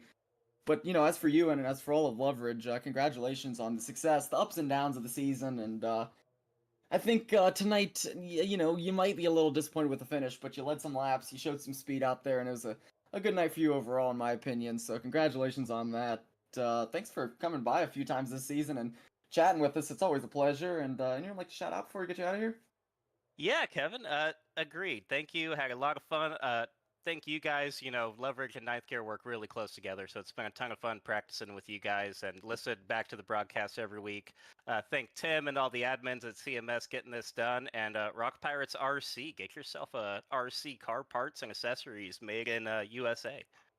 Yeah, absolutely. We appreciate you coming by, and congratulations on a successful season, Devin. Thank you guys. Appreciate it. Appreciate it. That was Devin McCaffrey finishing 8th on the season, but front of his team. A good season for him and a good an up and down race to end it. Next I want to talk to is going to be Ray Partridge. A great run tonight for him. A lot of screen time for him as he had a fast car out here. Not able to get it done though. Let me dial him up. Hey Ray, guys in the booth, you got a copy? Yeah, I got you guys. How you doing? Hey, man, I'm doing great. I'm looking at the point standings, and I don't think it does your season justice. You finished 20th in the points, but you only started 6 races. It wasn't a bad show out every time you came to a race and performed. So first, I want to say congratulations on the season because like I said, a lot of screen time out here, and second, congratulations on the team win out here, able to get it done and get the championship as far as the team goes. You want to talk us through how your car felt tonight? Because we talked to you, or we looked at you a lot throughout the night. Yeah, no, it felt pretty good. I was long runs. I got a little. I got up against the wall a couple times, so I fell off that first run following Tim around, and then I did the same thing towards the end. As the tires wore out, I couldn't stick that top line very good, so it kind of cost me a little bit. But otherwise, I felt really good all night. Yeah, absolutely. And you look good all night. I gotta ask. I mean, it seems like a lot of these drivers out here, maybe yourself included, have specific tracks that they do a lot better at than other tracks. So I gotta ask, are there any specific tracks that you would just be thrilled to see on the next season schedule? Oh yeah, after our Talladega, I'd like to see all super speedways myself. Yeah, and I heard some whispers about a super speedway CMS league coming up. So I don't know the specifics on that yet, but I'm also quite the sucker for super speedways. So not a bad choice at all. But overall, a great season for you, great season for your team. We appreciate you coming up and chatting with us a couple times this season. And you'd like to shout out before we get you out of here? Yeah, just give Jeff a shout out. He had prior commitments tonight, so he couldn't make it and couldn't battle for that championship on his part. And we were able to pull out the team victory. So I'm pretty proud of that. I'm glad to have Davis join us this year for Dog Bear, and that was a ton of fun. Absolutely, a great run for you and a great run for the team. Good talking to you, Ray, and congratulations. Thank you guys. That was Ray Partridge, another member of that Dog Bear team that was victorious on the season, getting the team trophy. Next I want to talk to is going to be Michael Carroll, Ninth Gear Zone. Hey, Michael, guys in the booth, you got a copy? I do. Hey, man, definitely an up and down sort of night for you tonight here at Michigan. It started off a little shaky, and then you and AJ were able to put yourself in a good position, and what happened, and you were able to get a P4 finish. You want to talk us through how the truck felt tonight?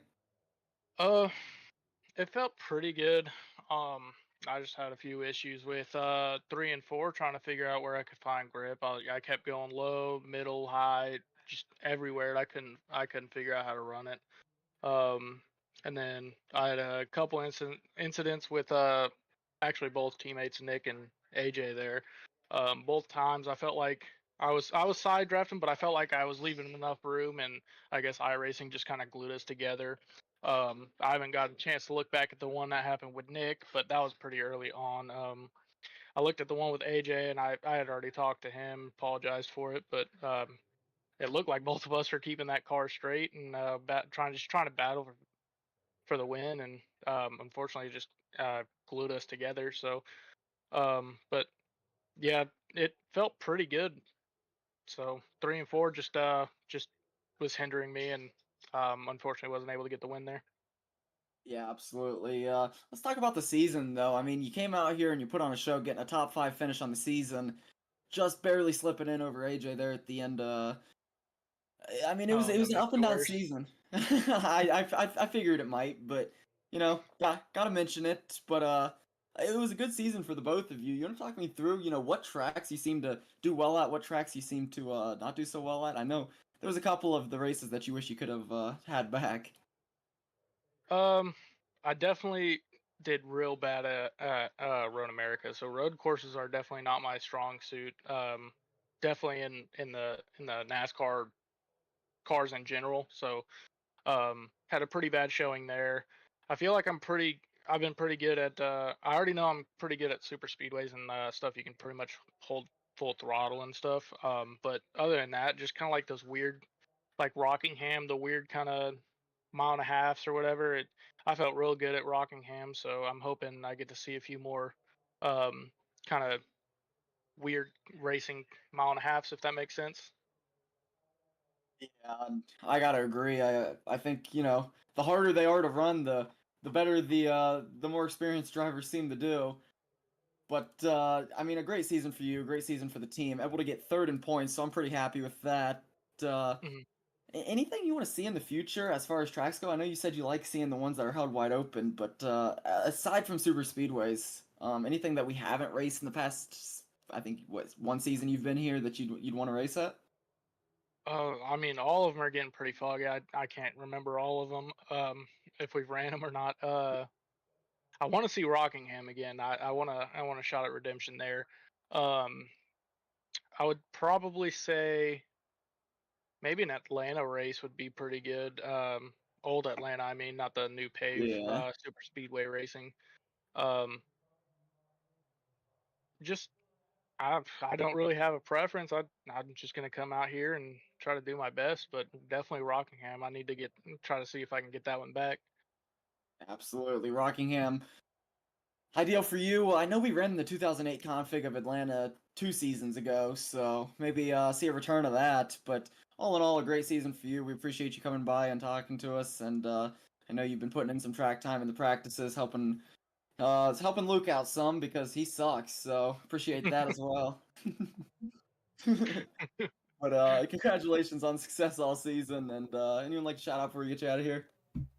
Thank you guys for the broadcast. Thank you guys for putting me on y'all's team, and thanks to Leverage Motorsports for helping me kind of stay warm and practicing and getting some track time with other cars out there.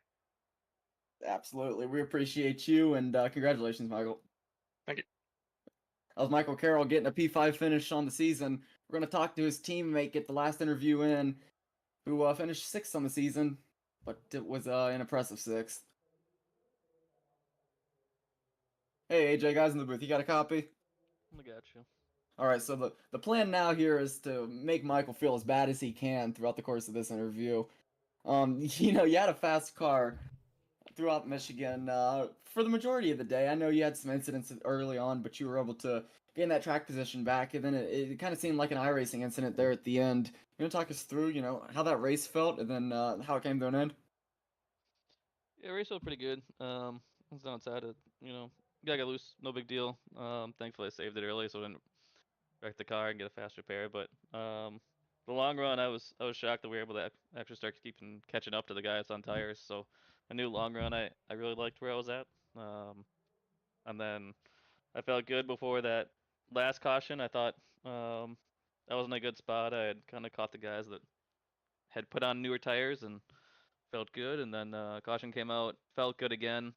Was kind of trying to ride with Michael and try to keep Chris at bay and um, hope that not make any moves that would put either of us in a spot where Chris gets by. A little bit of teamwork, but also still trying to win, and didn't work out. So what can I say? I got wrecked by a teammate for sixth spot in the standings in the year. So I'm just kidding. It's all good. Shit happens. Definitely one you guys probably both wish you could have back there, holding strong there in the front row. But a great finish, or a great season overall, getting a P3 finish, team wise, and both running top six. So congratulations to you on that. And I'm just gonna throw out the question I've asked just about everyone so far. Are there any tracks that you just really wish to see here in the next season of CMS if you were to run it? Uh, my two absolute favorites to run is Iowa, which I think everyone loves. The other one's Kentucky. I don't think people realize how good it is. The race is tough. 3 and 4 is really hard, and it wears tires if you run it wrong. So you gotta you got to be patient. But I think Kentucky puts on absolutely great truck races. Yeah, absolutely. I got to agree. Couple of strategic intermediates. I think both of those tracks would be a blast to watch. But I mean, so far, what we've seen from you, which I think was 9 races throughout the season, have been a blast so far. So hopefully we see you next season. Thanks for hopping on ninth gear. A few races into the season, and congratulations on the success. Anyone like to shout out before we get you out of here? I'll shout out anyone that removes as many super speedways and road courses and short tracks from the schedule as possible. Those are not my friends. Um, Otherwise, Tim put on a great league. Appreciate it, you guys. Um, Doing everything. So the only other shout out I got is as I started one of the guys I used to race with on a weekly on Tuesday nights. Unfortunately, passed away pretty young of a heart attack. So Dennis Bucket, I appreciate you. Miss you, buddy. So look forward to next season and coming back and we'll see if I can race a little better, a little smarter. Well, I'm sorry to hear that, but congratulations on the season's success, and we hope to see you next season, AJ. See you guys then. So yeah, that was AJ Benish getting it done. A P6 finish on the season, and I think that's going to about wrap up our interviews, Luke. We got as many as we can in to end the season. What was a very, very fun season, Luke. What do you think? Absolutely, Kevin. I had an absolute blast out here. We had a nice long season out here with CMS, and it was a great one. I had an absolute blast, Kevin. What about you? I mean, I had a blast. I mean, huge thanks to Tim. Huge thanks to everyone at CMS that made this possible. I know we had a couple rough streams, a couple rocky streams throughout the season, but they stuck with us, and hopefully the home stretch was a little bit better. I had a blast at least. So huge thanks to all those guys. Huge thanks to all the drivers for putting on a show week in and week out. And you want to close this out, Luke? Oh, well, you said it all best there. Another big thank you to Tim and the other guys over there for putting this thing on, for letting us come over here and goof around on our Sunday afternoons. And we don't know the future of the CMS Truck Series at the moment, I don't believe, but whenever we end up getting some official word, we'll be sure to put something out. And as always, big thanks to everyone for making it possible and entertaining for us. We'll see you all in the next one. Good night, race fans. Peace.